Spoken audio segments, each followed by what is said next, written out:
Mesdames, Messieurs, bonsoir et très heureuse de vous retrouver pour cette nouvelle édition d'information sur la télévision Rabari, une édition d'information qui reçoit ce soir comme invité M. Raphaël Chenil Hazan. Il est le vice-président de la coalition mondiale contre la peine de mort. Le temps de débuter l'entretien avec notre invité, c'est l'information du jour. Emmanuel Macron est le nouveau chef d'État français. À 39 ans, Macron succédera à François Hollande. Il a recueilli 65,5% contre 34,5% à Marine Le Pen à l'issue du deuxième tour de l'élection présidentielle française. Les images. Où Emmanuel Macron sera le prochain chef de l'État. 12 secondes avant ce résultat. On va retrouver dans un instant ce résultat après des mois de campagne. 6 secondes, 5 secondes. Quel est le choix des Français ? Il est 20h. Voici le nouveau président de la République et c'est Emmanuel Macron avec 65,1% des suffrages qui arrive en tête et qui devient donc le nouveau président de la République. Marine Le Pen obtient ce soir, lors de ce second tour, 34,9% des voix. On va tout de suite aller du côté du Louvre. Explosion de joie, vous le voyez sur ces images en ce moment même au Louvre, là où sont rassemblés les partisans du candidat d'En Marche, mouvement qui, je vous le rappelle, est né il y a seulement quelques mois. Leur candidat s'était lancé dans cette campagne sans appareil, sans structure politique et sans militants. C'est une nouvelle ère politique qui s'ouvre en France. Emmanuel Macron est le nouveau président élu. Il succédera à François Hollande dans quelques jours à l'Élysée et devient à 39 ans le plus jeune président de la Ve République, le 8e de l'histoire. En comparaison, Valéry Giscard d'Estaing avait 48 ans lors de sa victoire en 1974. Emmanuel Macron a réussi ce pari audacieux que beaucoup croyaient impossible, bousculer l'échiquier politique français, s'imposer face aux partis institutionnels. Émotion à Paris, au Louvre. On va tout de suite retrouver Arnaud Comte qui est au milieu de cette foule des partisans d'En Marche. Oui Laurent, grosse explosion de joie à l'annonce des résultats et surtout à l'annonce du score à l'instant qui vient d'être diffusé sur les écrans géants. Les drapeaux français sont brandis et les première chose que l'on nous dit et que l'on nous glisse à l'oreille aujourd'hui, rendez-vous compte, un président de 39 ans, Emmanuel Macron, que beaucoup n'imaginaient pas atteindre les plus hautes fonctions de l'État. Les gens, pour certains, ont beaucoup d'espoir ici pour les 5 prochaines années, pour l'Europe, crient les gens. Et puis il y a ceux qui sont un peu plus sceptiques, qui disent avoir voté, qui avoir en tout cas glissé un bulletin de vote utile dans l'urne et qui attendent notamment les élections législatives qui suivront dans les toutes prochaines semaines. Voilà, c'est donc l'actualité du jour. Emmanuel Macron qui est désormais le nouveau chef d'État français, la France qui a désormais donc un nouveau président de la République et un Français qui est sur ce plateau qui a suivi donc ce deuxième tour de l'élection française ici au Niger. Et nous allons lui donner la chance de se prononcer sur cette élection. Monsieur Raphaël, vous avez voté pour Macron ou Marine Le Pen ? Évidemment, un grand soulagement, oui. Parce que Emmanuel Macron a gagné cette élection présidentielle. Un grand soulagement, surtout parce que les valeurs de Marine Le Pen ont perdu. Tout ce qu'elle représente ont perdu et ont perdu massivement. Et c'est important, et c'est lié à ma présence ici au Niger, l'intolérance, la violence. Marine Le Pen représente tout ce qui est contre les droits de l'homme, tout ce qui est contre le partage. Et rendez-vous compte, cette élection d'un homme de 39 ans, qui en fait le plus jeune président de tous les pays du monde, qui donne, j'espère, un souffle nouveau, partout dans le monde, de la jeunesse, de la possibilité, les choses sont possibles. Et en tout cas, une chose est sûre, le pire n'est pas toujours possible et on peut lutter contre le pire. Et le pire était représenté par Marine Le Pen et par les valeurs qu'elle représente. Est-ce que vous pensez que Macron va apporter quelque chose par rapport à ce que Hollande n'a pas pu apporter à la France ? Ça, seul l'avenir le dira. Il y aura d'autres élections. Mais tout ce que je sais, c'est qu'en tout cas, il y a un soulagement de nous tous, les Français, qui sommes attachés aux valeurs de la France, aux valeurs de l'Union européenne, à l'ouverture vers l'autre, L'autre qu'il soit africain, qu'il soit arabe, qu'il soit asiatique, ou tout simplement l'autre qu'il soit français et qui est notre voisin. Merci Raphaël, le temps de vous retrouver pour l'objet donc de notre présence sur ce plateau. Je rappelle que vous êtes le vice-président de la coordination mondiale de lutte contre la peine de mort et vous êtes au Niger dans le cadre d'une rencontre que vous avez eue avec votre partenaire, le SINAFEN. Le temps donc de revenir avec vous. Retenez que la 5e édition de Maman à Nord a été célébrée hier après-midi dans les locaux du Palais des Congrès de Niamey. Une initiative de Jeunesse Production qui vise à récompenser les meilleures sages-femmes du Niger. La soirée a enregistré la présence des artistes nationaux et du couple aveugle Amadou et Mariam. Les temps forts de cette cérémonie avec Abdelrazak Hamidou sur des images de Aboubacar Souley. Quand je suis dans mon lit, je ne rêve qu'à toi. C'est sous le haut parrainage de la première dame, Dr Issoufou Malika, et sous le haut patronage de Dr Ilyas Soumaïna Sarah, ministre de la Santé publique, et en collaboration avec l'Association des sages-femmes du Niger, que s'est tenue cette 5e édition de Maman en Or. Une réussite. Une réussite pour moi parce que franchement aujourd'hui je suis fier de moi, je suis fier de mon équipe. Franchement, grâce à vous, j'ai pu atteindre mes objectifs. Dieu merci. Ça s'est bien passé et puis franchement, j'ai eu beaucoup d'encouragement. Même si nous, la jeunesse, on n'est pas accompagné dans tout ce qu'on fait. On est franchement négligé, on ne croit pas en nous. Même entre nous, on a des petits soucis. On a des gros projets, on part vers des partenaires, mais franchement, on n'est pas accompagné. Dans ce sens-là, franchement, j'ai tiré l'attention beaucoup des chefs d'entreprise qui nous donnent la chance au lieu de nous exprimer pour atteindre le haut niveau. C'est de la fête des artistes locaux tels que Maliaro, Kal, Sarki, Philo Ladiva, mais aussi le célèbre couple aveugle du Mali, Amadou. Ça nous fait plaisir parce que Niamey c'est une capitale qui est à côté du Mali et effectivement ça fait honneur de venir ajouter un pas de plus et notre contribution pour le développement de la musique et pour aussi que les gens soient aussi en paix et vivent la paix dans le monde. Et Myriam. Vraiment, je suis très très contente parce que le public était trop chaud. Ça me donne le courage de chanter un peu. C'est pas la première fois de venir ici. Toujours quand je viens ici, c'est la même chose. Vraiment, que Dieu leur donne une longue vie. Vraiment, je suis très très contente. Maman Nord, la récompense des meilleures sages-femmes, mais au-delà, un réconfort. Et nous, les sages-femmes, on aime vraiment qu'il y ait cette créativité au niveau de la population pour qu'elle nous accompagne dans notre noble mission.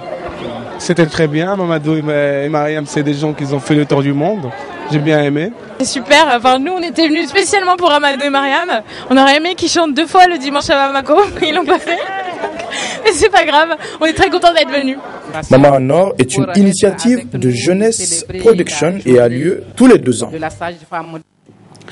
L'actualité sur le front social, le gouvernement refuse de rencontrer la synergie cause Niger-Sinaseb pour discuter des modalités de mise en œuvre des engagements pris dans le protocole d'accord signé le 13 décembre 2016. Une décision dénoncée par la synergie dans une déclaration rendue publique ce matin au siège de la CNT. Un extrait de cette déclaration avec M. Bawali, il est membre de la dite synergie.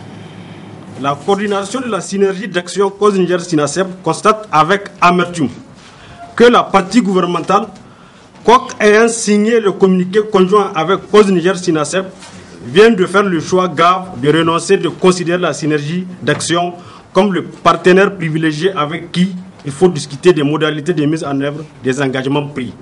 Que le président du comité interministériel, au lieu de travailler à créer les conditions de mise en œuvre des termes du communiqué conjoint qu'il a paraphé, s'est donné la mission de divertir l'opinion en s'adonnant à des pratiques peu responsables. Que face aux périls graves qui guettent le déroulement de l'année scolaire 2007-2017, le gouvernement fait feu de tout bois pour faire porter au syndicat des enseignants la responsabilité de ce qui risque d'arriver si on y prend garde. Que le gouvernement use de tous les moyens contraires aux lois régissant le droit de grève pour intimider les enseignants qui observent les grèves à l'appel de la synergie d'action cause Niger-Sinaseb. Que face au spectre grave qui guette notre école, du fait des agitations sociales, les partenaires de l'école restent muets au vu de tout ce qui précède. La coordination nationale de la synergie d'action syndicale 1 rappelle que l'unique raison de la persistance des grèves observées par cause Niger-Sinaseb et demeure le refus du gouvernement de mettre en œuvre les engagements pris dans le communiqué conjoint du 13 décembre 2016, notamment le paiement des salaires des contractuels à terme échu, l'octroi des matricules, la mise en solde, l'ouverture des recrutements au titre des années 2015-2016 et le démarrage des travaux du comité paritaire sur la grille spéciale. Ainsi, tout autre agenda que certains milieux du pouvoir tentent de coller à la synergie cause Niger-SYNASEP n'est que diversion. 2. Dénonce le harcèlement dont fait l'objet les enseignants et enseignantes, c'est au mépris de l'article 10 de l'ordonnance 96-009 du 21 mars 1996 fixant les conditions d'exercice du droit de grève des agents de l'État et des collectivités territoriales qui dispose que pendant la grève, l'administration ne doit se livrer à aucune action tendant à entraver le déroulement normal de la grève. 3. Dénonce le lynchage médiatique orchestré par le gouvernement en vue de faire croire que les syndicats sont responsables de la situation qui vit l'école publique. C'est pourquoi la coordination cause Niger-SYNASEP exige du gouvernement l'application des termes du communiqué conjoint du 13 décembre 2016, la cessation immédiate du harcèlement exercé par l'administration à tous les niveaux et le rétablissement de tous les camarades sanctionnés pour fait de grève. Convaincu que le retour de la sérénité dans les écoles passe par la cessation des grèves observées par la synergie cause Niger-SYNASEP, la coordination lance un appel à tous les partenaires de l'école pour qu'ils sortent de leur mutisme afin d'exiger ensemble du gouvernement la création des conditions d'un retour à l'accalmie dans nos écoles publiques. La coordination nationale de la synergie d'action cause Niger-SYNASEP engage les enseignantes et enseignants à persévérer dans le respect de ces mots d'ordre, à résister aux agissements illégaux de certains administrateurs zélés et à continuer de boycotter la fameuse évaluation du ministre Marté. Aussi, la coordination cause Niger-SYNASEP, tout en encourageant l'ensemble de ses militantes et militants, rappelle que le préavis de grève étant reconductible, la grève continue pour 6 jours, du samedi 6 au vendredi 12 mai 2010. C'est un rappel, les responsables de la Nigélec ont annoncé l'arrivée demain lundi d'un technicien chinois pour débloquer une panne à la centrale de Gorubanda. En attendant, les citoyens s'indignent de cette situation de l'approvisionnement en fourniture électrique. Retrouvons ce reportage signé Abdelrazak Hamidou. Depuis quelques jours, les habitants de Niamey font face à des délestages, des coupures qui privent certains quartiers d'électricité pendant des heures. Les conséquences de ces coupures sont énormes chez les abonnés, d'où cette colère de l'acteur de la société civile, Lawali Amadou. L'heure est grave. Vous voyez, aujourd'hui, ça fait un certain temps que les gens végètent dans une longue coupure d'électricité. Nous voyons 48 heures, 72 heures, des ménages, des hôpitaux, des centres de santé, des pharmacies et même des produits alimentaires sont dépourvus d'électricité. D'autres qui ont des groupes aussi, même si en mettant du carburant, vous voyez, c'est une perte, il faut augmenter les prix des denrées, il faut augmenter les prix des produits. Depuis le lancement de cette fameuse opération dite de Gorubanda, la Nigélec nous a fait comprendre que c'est fini, on a soulagé le délestage et le manque d'électricité dans la ville de Niamey et environnement. Mais très très malheureusement, c'est depuis ce jour-là que nous avons constaté que la ville de Niamey est rentrée dans le noir et que la population de Niamey est rentrée dans une incapacité totale d'avoir de l'électricité. Pour l'acteur de la société civile, trop c'est trop. Le premier responsable de la Nigélec doit rendre sa démission. Nous interpellons le directeur général de la Nigélec à rendre son tapis, de démissionner parce qu'il a manqué, il n'a pas fait ce qu'on a voulu de lui. On lui a donné une mission, il est incapable d'accomplir. Aujourd'hui, ils ont poussé le président à aller faire une réception politique de cette fameuse Gourou Banza, dont nous appelons Gourou Banza parce que pour nous c'est Banza, parce que rien n'a été connecté, aucune connexion. Et aujourd'hui, le peuple, la nation nigérienne est témoin, la ville de Niamey et environ, tout le monde est témoin que vraiment ça ne marche pas, il n'y a pas d'électricité. C'est pourquoi il lance cet appel aux abonnés de la Nigélec. Nous constatons des coupures au niveau de certains points de livraison d'électricité dans les ménages. Et parce que tout simplement les agents de la Nigélec nous disent que les gens n'ont pas payé une facture ou deux factures. Et très malheureusement, ils ont oublié les dommages qu'ils sont en train de poser aux gens pendant quelques jours ou même pendant même voire un mois. Et raison pour laquelle nous, en tant qu'acteurs de la société civile, nous interpellons toute la population usagère de la Nigélec, de la ville de Niamey environnant, de suspendre et de ne plus payer les factures de la Nigélec jusqu'à nouvel ordre. Pour sa part, la Société nigérienne d'électricité a enfin réagi à travers un communiqué pour expliquer le problème. Les délestages observés depuis la soirée du 2 mai 2017 proviennent de défauts sur les systèmes de protection des lignes d'évacuation 132 kV reliant la centrale au poste de Gorubanda.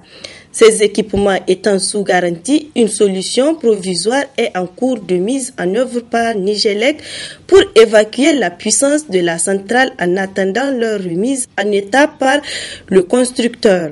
Cette situation ne concerne que la ville de Niamey, dont la couverture continue à être assurée à hauteur de 50% au moins par la ligne d'interconnexion et les autres moyens de production disponibles.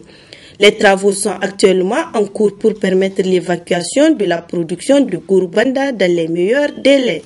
En attendant la décantation de cette affaire, des coupures d'électricité qui se dégradent d'année en année avec leur lot de conséquences, surtout sur le plan économique, la Nigelec présente ses excuses aux abonnés pour les désagréments. Je l'annonçais au début de cette édition d'information. Nous recevons ce soir comme invité M. Raphaël Chenul Hazan. Il est le vice-président de la Coalition mondiale contre la peine de mort. Raphaël, bonsoir. Bonsoir. Vous êtes à Niamey, oui. Et c'est dans le cadre d'une activité que vous menez avec un partenaire sur place, le SINAFEM et la Coalition nigérienne contre la peine de mort. C'est bien cela. Parlez-nous un peu de cette réunion de... Nous sommes ici à Niamey à double titre. D'abord pour organiser ce comité de pilotage de la Coalition mondiale contre la peine de mort et aussi pour participer aux travaux de la Commission africaine des droits de l'homme et des peuples qui commence dès demain et dont mardi il y aura un débat consacré entièrement à la question de l'abolition de la peine de mort. Notre premier objectif était de travailler avec la Coalition mondiale contre la peine de mort pour aider notre partenaire, la SINAFEN, mais aussi la Coalition nigérienne contre la peine de mort, le ROTAB, tous les acteurs de la société civile nigérienne qui travaillent d'arrache-pied pour l'abolition de la peine de mort, pour éduquer aux droits de l'homme. Alors, jusque-là, avec votre partenaire, le SINAFEM, quel type d'activité vous avez eu à mener pour quand même trouver une solution à cette question de peine de mort? La société civile nigérienne est extrêmement active. Le SINAFEN est au cœur des actions, du travail, du plaidoyer pour l'abolition de la peine de mort. Le SINAFEN explique localement. Ils ont organisé l'année dernière de nombreuses activités, des conférences. Ils vont auprès des jeunes, auprès des journalistes, pour expliquer pourquoi l'abolition de la peine de mort est importante, pourquoi les valeurs des droits de l'homme, pourquoi les valeurs de l'abolition de la peine de mort, du droit à la vie, sont essentielles pour une société démocratique, pour une société moderne, pour une société qui est tournée vers le futur. On parlait au début de ce journal de l'élection de Macron et de la défaite de Marine Le Pen. L'abolition de la peine de mort, c'est une défaite supplémentaire de Marine Le Pen. Parce que c'est des gens comme Marine Le Pen, c'est les extrémistes qui sont pour la peine de mort. Il faut se le rappeler, les droits de l'homme sont en faveur du progrès, d'une avancée vers du mieux, vers plus de démocratie, vers plus de vivre ensemble. Et c'est ce que SINAFEN travaille au quotidien, explique, et aussi travaille avec le ministère public, avec le ministère de la Justice, le ministère de l'Intérieur. Et la Commission nationale des droits humains aussi. Et évidemment, la Commission nationale des droits humains, qui a un rôle important pour aussi montrer la réalité de la peine de mort dans le pays, pour rappeler la réalité. Et je vous rappelle qu'il n'y a pas eu d'exécution au Niger depuis 41 ans. C'est-à-dire que la réalité est que la peine de mort n'est déjà plus active au Niger et que maintenant il est temps de passer le pas et devenir comme beaucoup de pays africains, de très nombreux pays africains. Lesquels par exemple? Le Bénin, la Côte d'Ivoire, le Togo, mais aussi le Mozambique. Il y a aujourd'hui 18 pays africains qui ont aboli la peine de mort. Il y en a 17 autres, dont le Niger, qui ne la pratiquent plus et qui sont à quelques pas, même un petit pas vers l'abolition. Oui, mais qu'est-ce qui bloque ce... Je crois qu'il y a une certaine timidité des pouvoirs publics, des présidents, des ministres, qui n'osent pas. Ils n'osent pas, mais ils doivent oser. Et on n'a jamais vu dans aucun pays le peuple qui a redemandé la peine de mort. Le peuple, peut-être que des fois, l'opinion publique est partagée, mais quand l'abolition est active dans un pays, l'opinion publique comprend et elle sait qu'elle peut avancer et que la justice peut se faire sans avoir cette pratique barbare. Avant, on avait l'esclavage, on avait la torture, c'était naturel, pour tout le monde c'était naturel, mais aujourd'hui, tout le monde convient qu'on n'a pas besoin de la torture, on n'a pas besoin de l'esclavage, on n'a pas besoin du colonialisme, et qu'on peut organiser une société moderne sans tous ces archaïsmes. Et bien la peine de mort, c'est la même chose. Alors, en termes de bons et mauvais élèves au plan international, est-ce que vous pouvez nous citer quelques pays? Déjà, l'Afrique est un bon élève. Tous les ans, il y a un pays africain qui abolit la peine de mort. Dernièrement, il y a eu le Gabon, Congo, Brazzaville, Madagascar, le Bénin. Tous les ans, il y a de nouveaux pays africains qui abolissent. Le Burkina Faso est tout près d'abolir. Il y a d'autres pays dans la région qui peuvent abolir à tout moment, et j'espère que le Niger abolira bientôt. Évidemment, malheureusement, il y a des mauvais élèves, et d'ailleurs ça correspond aussi à ce que je vous disais depuis le début. Les mauvais élèves ne sont pas les pays les plus démocratiques. Les mauvais élèves sont l'Iran, sont l'Arabie Saoudite, sont l'Éthiopie, l'Afghanistan. Ce sont les mauvais élèves, et qui nous montrent combien est liée la question de l'abolition de la peine de mort et la question de la démocratie, de la gouvernance, de la transparence. Alors, vous pourrez me dire, il y a les États-Unis qui sont une démocratie et qui appliquent la peine de mort.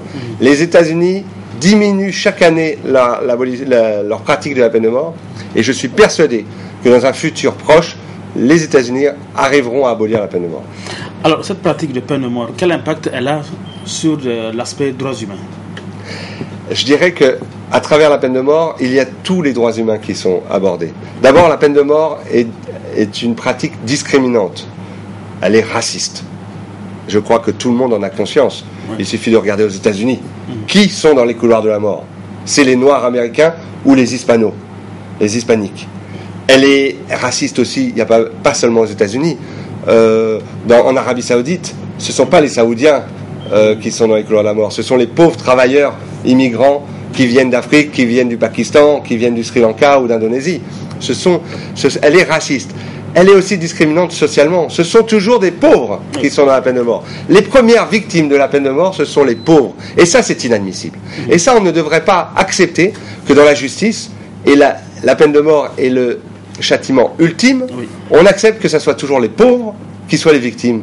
Ce soit toujours les pauvres qui n'aient pas les moyens de se payer un avocat, ou qui ait un avocat qui soit un mauvais avocat, qui n'ait pas les moyens de se payer des conditions dignes en prison.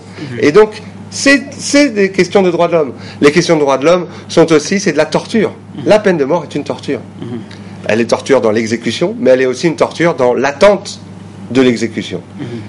Et ça, c'est inadmissible. Donc, vous voyez bien que la peine de mort, à travers la peine de mort, on aborde énormément de questions de droits de l'homme. Alors, vous l'avez bien dit que vous êtes à Niamey dans le cadre de la 60e session de la Commission africaine des droits de l'homme et des peuples qui va débuter demain. Et vous menez une activité le mardi, c'est bien cela, et ça sera au Palais Congrès de Niamey. Donnez-nous le menu de cette activité. Le menu, il est très simple. Il est essayer de porter la question de la peine de mort au sein de la Commission africaine des droits de l'homme et des peuples, au sein aussi du forum des organisations des ONG, que les ONG l'approprient, et que la population nigérienne qui va venir participer puisse comprendre et porter cette question et soutenir cette question, et aussi les médias que vous représentez.